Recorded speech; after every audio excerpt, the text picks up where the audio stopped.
Welcome back to Mom Talk. On this episode, Victoria and I are going to talk about milestones with kids and how sometimes as moms we compare and put too much pressure on ourselves or our kids, but every milestone they reach is fine whenever they reach it. Yeah, absolutely. I think I told you this, but right before my kids' well checks, I would Google The checklist? the checklist. What should they be doing at this certain time? So then I would kind of give them a little side test. Like, are you playing with building blocks? Or weird stuff. It was like, can you put a straw through a Cheerio? I'm like, oh yeah. I mean, Remy just had her 3-year well check on Monday, and one of the questions on the questionnaire was, can she string Cheerios on a piece of yarn? I'm like, I've never asked her to do that. haven't seen it done. But sure. So when I saw that, I thought, okay, Emma, let's get out this yarn and Cheerios and try to see if you can do this before we get to your appointment. I mean, but that was so silly. It's not like that they're really asking that. But as a first-time mom, I felt like she had to be on the charts when they said to do it. Right. Did you feel like it was a reflection on you if she could do it? I don't even know if I looked at it that way, but maybe I thought the doctor's going to think I'm a failure if she's not doing these things by your chart schedule. Yeah. So I did worry about that. I mean, obviously we know now with older kids, they're going to get to whatever they need to get to. Right. But I was like, okay, let me help her crawl. Let me help her walk. Now, was Emma behind or close to behind on any of her milestones, or was she ahead or meeting them? I would say average. Okay. I mean, I was never concerned oh man, she's past a year old and not walking, or... How old was she when she walked? I would say right at 11 months to a year. Okay. So what I would call average. Yeah. My mom claims I was walking at 8 months. That is so hard. So you were super ahead. That's so hard for me to believe when I had an 8-month-old. Yeah. So I'm sure people do it. But then I was like, oh, okay, is she going to walk early? What will they do? But I would say she was average on everything. She and Henry both started speaking complete words and sentences about 15 to 18 months. And when you go in with that, they should have 5 words. And you're like, oh my gosh, a genius. I'm counting. Yeah. How many words do we have? No, I literally made a list with Jarrett for Mason's words. Yeah. It's what you do. I know. So, I mean, I don't have that pressure on me anymore, which I don't know how many milestones we're trying to reach right now. You stopped Googling. Yeah, I stopped Googling when we went to year apart well checks, I guess. What about Henry? He was on par for everything too. Okay, so I feel like he walked a little bit sooner, and in my mind, that's because he's trying to keep up with her. Those second-borns, they just have to. Yeah, she's getting around, he's getting around. I know some second-borns maybe don't speak for themselves because I've heard the older siblings speaking for them.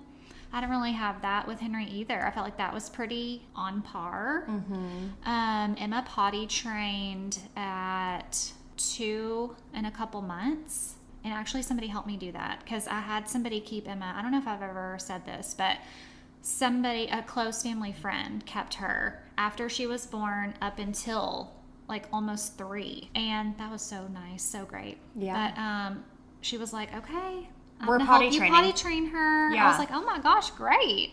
And it works. And it works. And just when she first started wearing little panties and she could tell she had had an accident, she only had one, and that was it. She was potty trained day and night, no problems. Yeah. And then Henry, I don't remember exactly what age because I guess second child problems, but I was like, okay, it's summertime, let's go for this. Start peeing on these trees. Yep. Boys, you can just have them pee on random things. I mean, that was the easiest. Summertime is when you potty train a boy. No, the easiest. I had no problems because I heard people say boys are harder. I never had that issue with him, but he did love to go pee on something. Yeah. We still do. Yeah. Yeah. I am currently in the potty training with Remy. Okay, so how's it going? So Mason potty trained himself. What do you mean?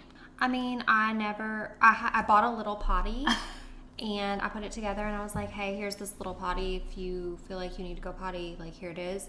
And he just did. He was like, okay, I did need He was that. like, I understand. Got it. Yes. And he honestly tried to potty train himself at 17 months. And the only reason I remember that is because I had just had Remy. Oh. Did you tell him no? I was like, I have a 2-week-old. You can't do this right now. No. I say he started to potty train himself. I really let him potty train himself. I we didn't set a timer. It wasn't every so often we're going to go try. Like, there was a potty available and he would use it or he wouldn't. And so I probably could have had him potty trained before he turned 2. I mean, he is very smart. He is. And he was interested. And if I had, had the capacity to put in to that at that time. Right. But I did not. Yeah. So you didn't care what age he was because he was trying to do it so early. Yeah, I was like, well, obviously we'll figure this out when we can. So I don't know what age he was officially potty trained, but I know I didn't do it. He did it all himself. And like you said, like once he was potty trained during the day, he never once had a nighttime accident. Yeah. He's had like these random nap time accidents, but I mean, nighttime was never a problem. Henry did too while he was still in preschool, taking naps. It very random. Yeah. After he was fully potty trained, and I was like, oh no. Yeah, I'm like, but also, how do you teach somebody to be potty trained at night? I know. You don't. You can't. Like, I'm not waking you up to go, do you need to pee? You know, I've heard some people do that. No. Once they're like, I don't know, maybe in kindergarten, but they're still having accidents at night. I've heard of like set the timer. So you set it, go wake them up. But then I read other things to where if your brain isn't doing that for you naturally, then you're just guessing for a time. Right. To try it with the timer. So I actually don't have any like real life experience on that, but it is interesting to me. Yeah. And like Remy, we're potty training now. She's, they're potty training her at school. We're working on it at home. School is so helpful for that. It is helpful. She has days where she's great, and she has days where she cannot be bothered. She's too busy. I mean, kids do that. They can't stop playing. Yeah, and I just always, like you said, heard boys were harder, and Mason's out here teaching himself, and then my girl is over here like, no, I'm too busy. She doesn't care. Doesn't care. But that is interesting for since it's girl. Yeah, and at home, we'll do panties, and she will be like, gotta pee, but actually I already did. Oh, okay. So she meant she already did. Yeah, and sometimes we make it, sometimes we don't. We're working on it. But I mean, she just turned 3. I'm just not worried about it. Okay, so you didn't have an age where you're like, I'm going to potty train Remy today. No. Okay. I mean, it's just because school started I started around 2.5, maybe a little before 2.5, just because I still had the little potty out for Mason. So I'm like, hey, I pretty much did the same thing, except she was not as willing of a participant as Mason. She was like, cool, there's a potty, but I've got to pull up. So, I mean, it actually takes some work with her, and I feel like a new mom all over again because I've never done this. Yeah. But it really is nice at school because when they all go, oh, yeah. That's so much better. Everybody's doing it. Yeah, join in. We're all taking this potty break. Yeah.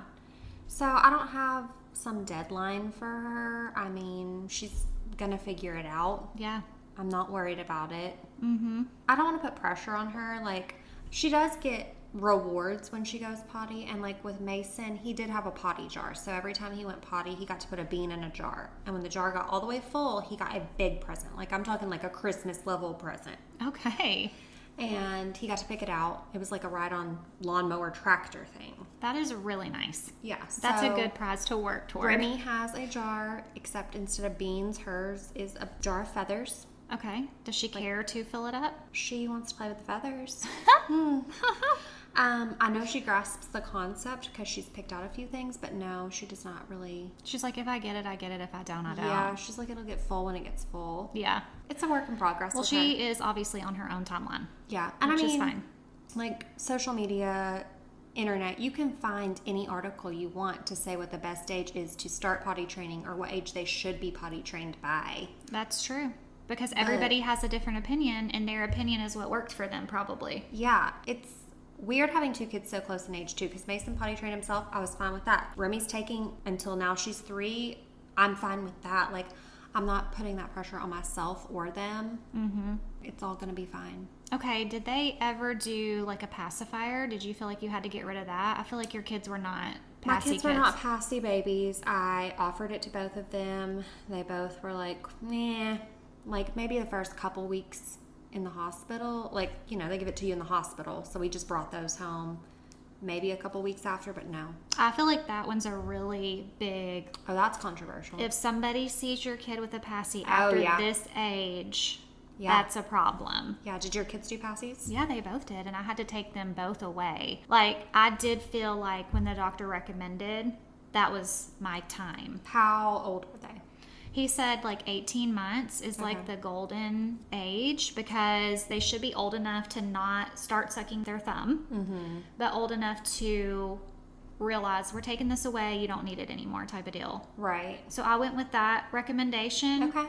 And I think I may have already mentioned this, but that's one of the saddest times because I felt like it was just their thing. Yeah. Their comfort. How did you take it away? Did they just disappear one day? I know some people cut them. Oh, I've heard Shorter of that. and shorter. See, I didn't cut it. I narrowed it down, nap only. Okay. And then after, I took it away, nap only. And then after they got through the nap without it, then I went to the bedtime. Okay. Like, I know some kids, like, have them, like, throughout the day. My kids never really had it throughout the day, unless they were, like, sick or something. Yeah. So I didn't have to really break that. So maybe the habit wasn't too bad, but they both took it really well. It wasn't, like, a big problem. I just worried about it. Right. But I feel like if they had kept it past that age, I would have been like, oh man, they can't take this passy to school or preschool. Or so I am glad I did it when I did it. And they lived to tell about it. They lived the next day. It was not the end of the world. Right. So I know you said that your kids were both like talking at like 15, 18 months. Mason may as well have been talking the day he was born. Yes, he has always spoken very well. He is so verbal. I don't even know what to say about it. I know. And some people, like majority of people would say boys are more like they're moving their motor skills, right? Yeah. Their gross motor is just where they take off. Mason was just always so verbal. Jarrett likes to say that it's because he was stuck at home alone with me during like lockdowns and stuff, like 2020. I mean, he was like 8 months old. So y'all were just chatting it up? I mean, Jarrett was working 3 jobs. Our work was closed. It was just me and this 8-month-old baby. Yeah. So who else am I going to talk to? Yeah. So Jarrett's like, you narrating every dish you unloaded, like really sunk in there. Yeah. I'm like, I don't want to take all the credit. I think some kids just talk faster than others. But he may have had that extra nudge from But you. he may have had a little help. I don't know. We need to pull take the some praise. other COVID moms. Yeah. I'll take the credit. You That's should. Fine. Yeah, you should. But Remy, she actually had a speech delay.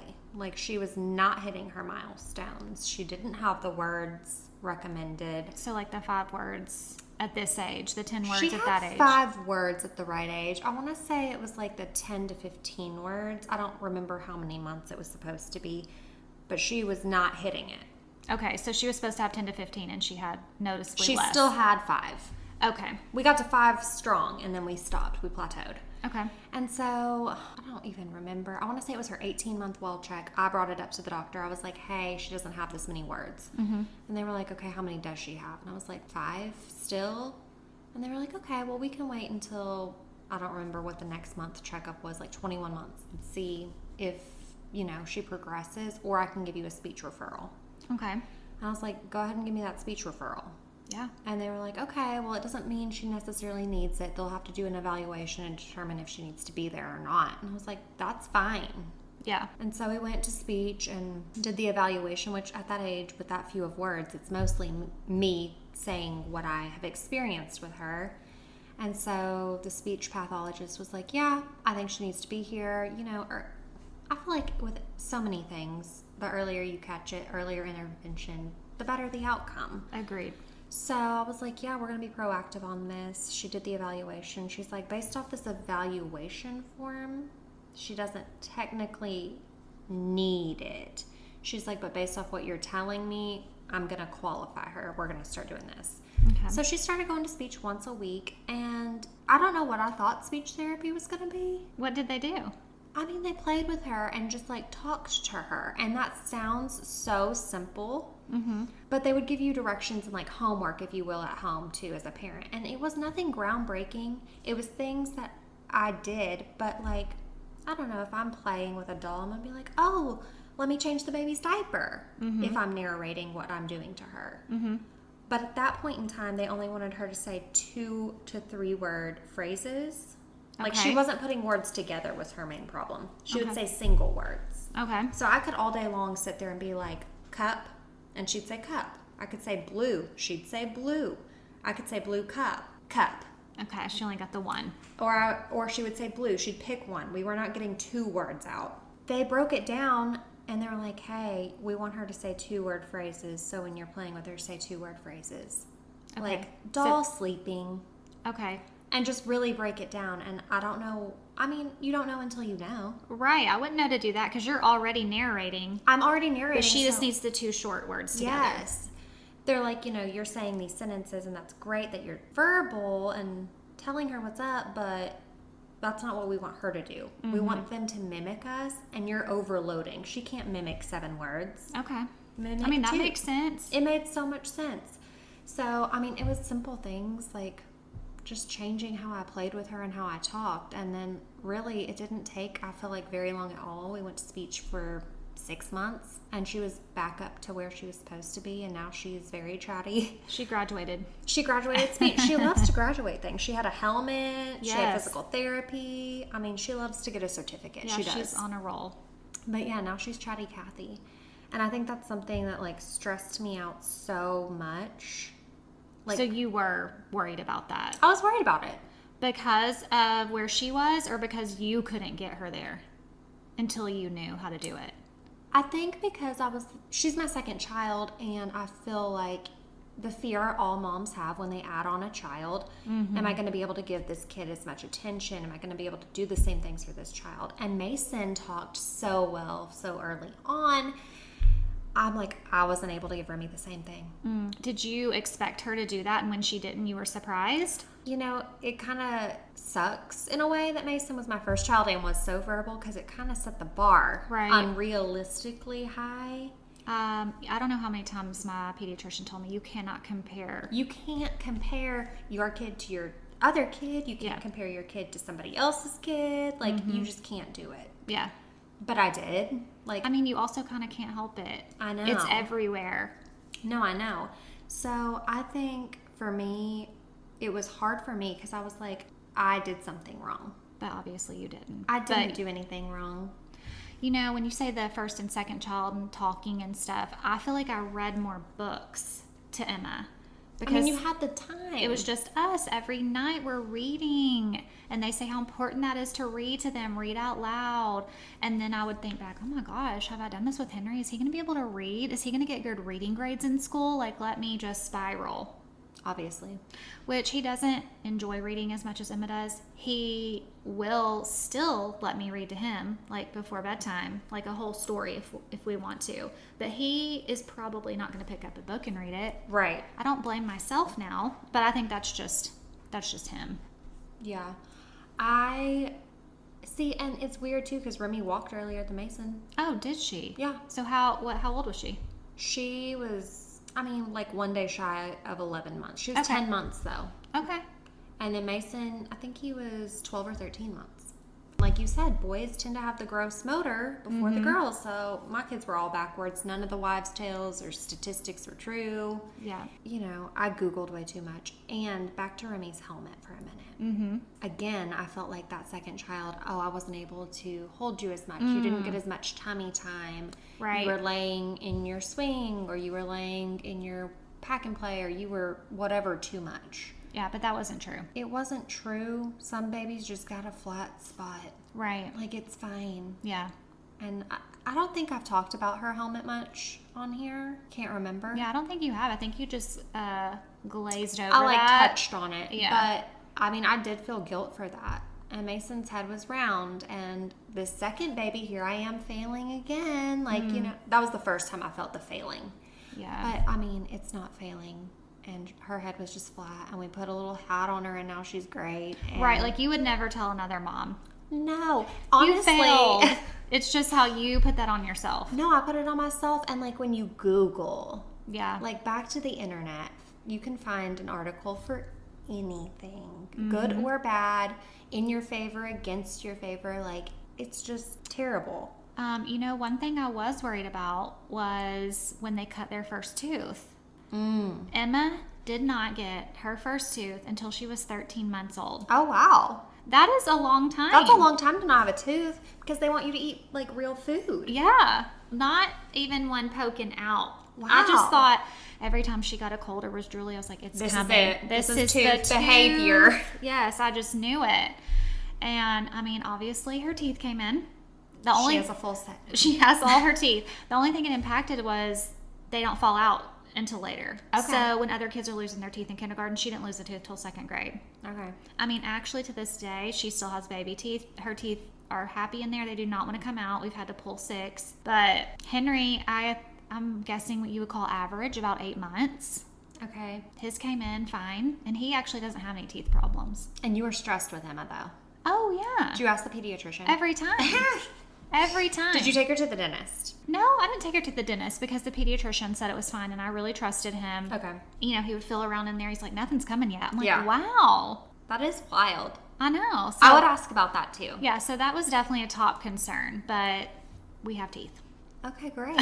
See, all these things just really do work out.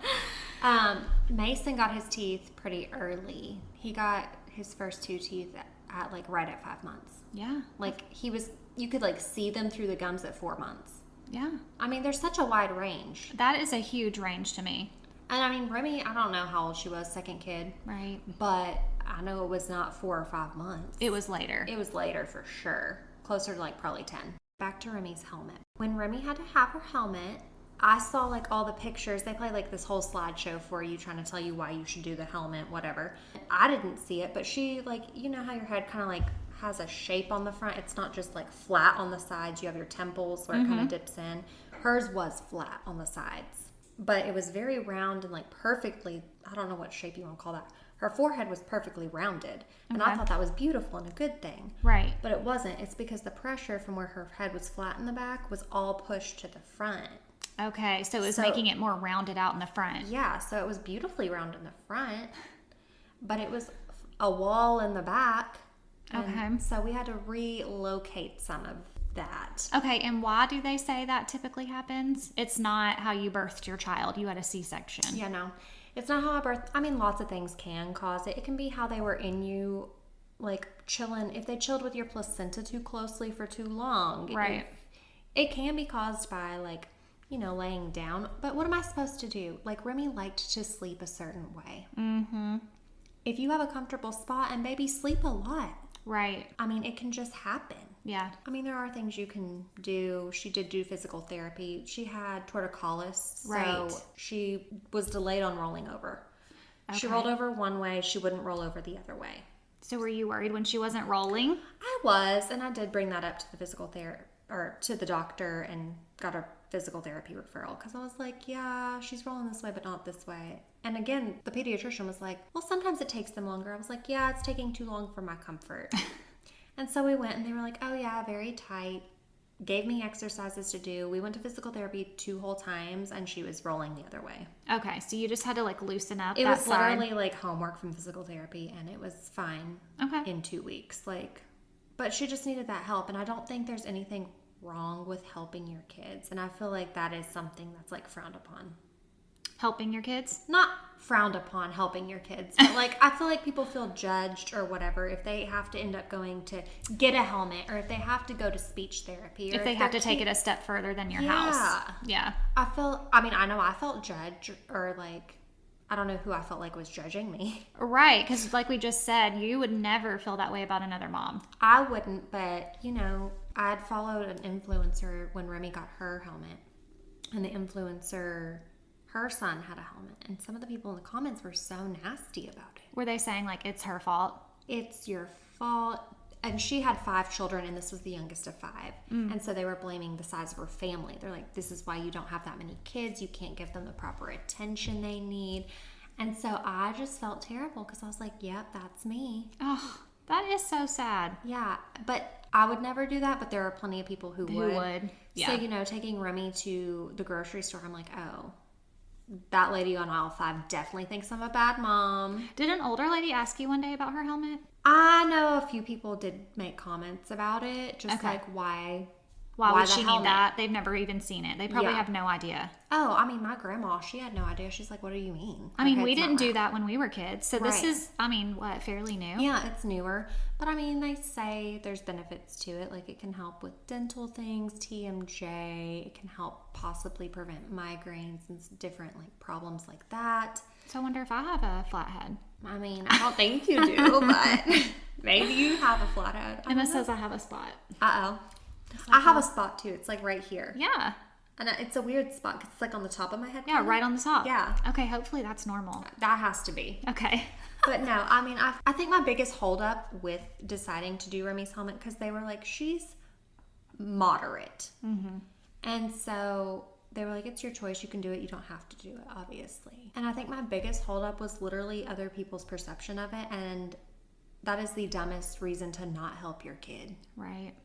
In any way that you can. I know, but I can see why you would feel worried.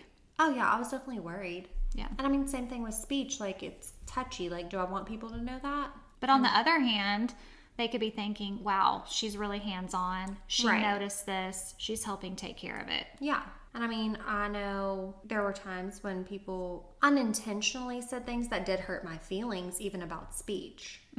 Like, even well-intended comments can, I don't know, just yeah, make when you you're feel already away. maybe second-guessing yourself. Yeah, and when you're, I don't know, I felt lousy about it.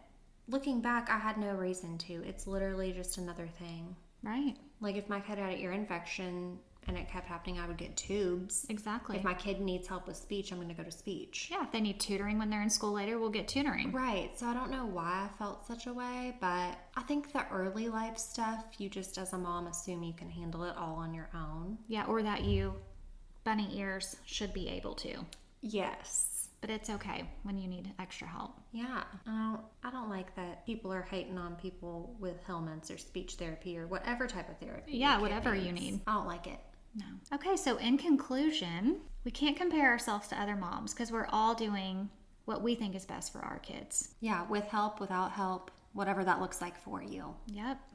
Agreed. Okay, well, thank y'all for listening. If you haven't subscribed already, you can do that at Spotify or the Purple Podcast app. And don't forget to follow us on Instagram, TikTok, and YouTube. Thanks. Bye. Bye.